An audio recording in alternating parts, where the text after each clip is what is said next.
हिंदू आतंकवादी कैसा हो सकता है? हिंदू आतंकवादी हो ही नहीं सकता। हिंदू इस देश की पूरी परंपरा मानने वाला होता है। आरएसएस ये आतंकवादी संगठन है और इसके सबूत मैं दे रहा हूँ। 49 एफआईआर आरएसएस के लोगों के ऊपर है। इन्होंने तो गांधी का खून किया, आतंकवादी नहीं कैसे बोलेंगे? ऐसा है, आरएसएस ये आतंकवादी संगठन है इसलिए मैं बोल रहा हूँ क्योंकि वो हिंसा पढ़ाते हैं, लोगों को हिंसा बताते हैं। एक बात ध्यान में रखिए, वो 4 बातें उनके आरएसएस के शाखाओं पे बच्चों के दिल के ऊपर थाम ले देते हैं। एक पहली बात ऐसी है कि झूठा कैसा बोलना। मोदी जी, वो शाह साहब जो झूठा बोलते हैं ना, इसका कारण ऐसे वो बचपन से वो वही सीखे कैसा झूठा बोलना। नंबर 2, वो हिंसा सिखाते हैं। हिंसा सिखाना बिल्कुल गलत बात है। हिंसा की वजह से ये देश गांधी का है। हिंसा की वजह से लोगों में दरार पैदा होता है और एक तरह से लोग डरते हैं। ये जानबूझ के लोगों को डराने का काम करता है, हिंसा करते हैं। गांधी जी का खून किया उन्होंने और उसका भी आज भी उनको ये नहीं बोलते, माफी नहीं मांगते कि क्यों खून हुआ, वो गलत था, हमारी गलती है, ऐसा आज भी वो बोलते नहीं। लेकिन वो जानबूझ के, ये भी उनके प्रवक्ता बोले, ऐसा मैंने सुना कि हुसैन दलवाई हिंदुओं को आतंकवादी कहते हैं। बिल्कुल नहीं, मैं कहूंगा हिंदू आतंकवादी कैसा हो सकता है? हिंदू आतंकवादी हो ही नहीं सकता। हिंदू इस देश की पूरी परंपरा मानने वाला होता है। वो यहाँ महाराष्ट्र की जो संत परंपरा है, फिर हमारे तुकाराम महाराज होने दो, हमारे दानेश्वर महाराज होने दो, कबीर होने दो, नरसिंह मेहता होने दो, ये सारे जो लोग हैं इसकी परंपरा महाराष्ट्र में चलते हैं। हम महात्मा फुले को मानने वाले हैं, हम डॉक्टर बाबा साहब अम्बेडकर मानने वाले हैं, हम महात्मा गांधी को मानने वाले हैं और हम शिवाजी महाराज को मानने वाले हैं। तो यहाँ हिंदू और मुसलमान ऐसा कोई दरार नहीं है।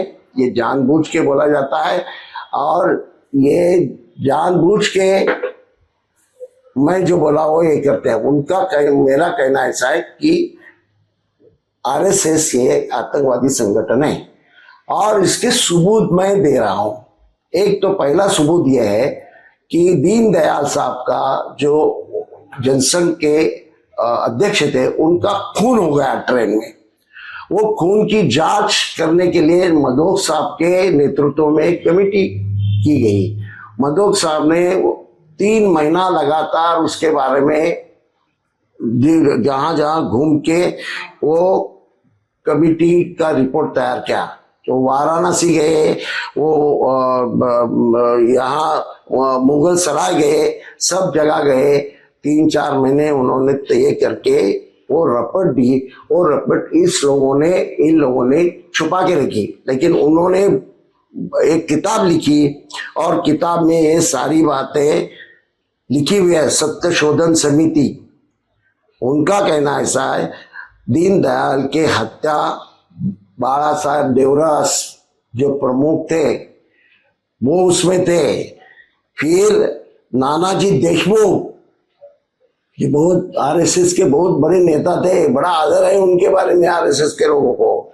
और अटल बिहारी वाजपेयी, ये 3 लोगों का इसमें इन्होंने कहा, इसलिए ये खून हुआ, ऐसा उनका कहना है। फिर मैं कहता हूं कि मधोक साहब के ये बुक के बारे में उन्होंने कभी भी ठीक ढंग से ये नहीं किया, नाकारा नहीं है। फिर एक और मैं बात बोलता हूं, ये दिल्ली में जो फसाद हुआ क्या, सिखों को मारने का काम हुआ, उसमें 49 जो एफआईआर जो बनाए गए, उसमें 49 एफआईआर आरएसएस के लोगों के ऊपर है। 300 लोग उसमें शामिल थे, ऐसा लिखा गया है। वो क्या हुआ, जब अडवाणी साहब होम मिनिस्टर बने तो उन्होंने वो सब निकाल दिया और खाली कांग्रेस के लोगों का रखा। एक ये बात है। दूसरी बात मैं बताता हूं आपको कि नांदेड़ में उन्होंने इस तरह सा यही करने की कोशिश की, बम तैयार करने की कोशिश की, और वो बम इस्तेमाल करने वाले थे, उसके ऊपर वहां वो उसका ये हो गया, स्फोट हो गया, और उसमें बहुत सारे लोग थे। उसमें योगेश देश पांडे पदाधिकारी था, वो मर गया, और प्रचारक बहुत सारे थे, वो सारे लोगों का प्रॉब्लम हो गया।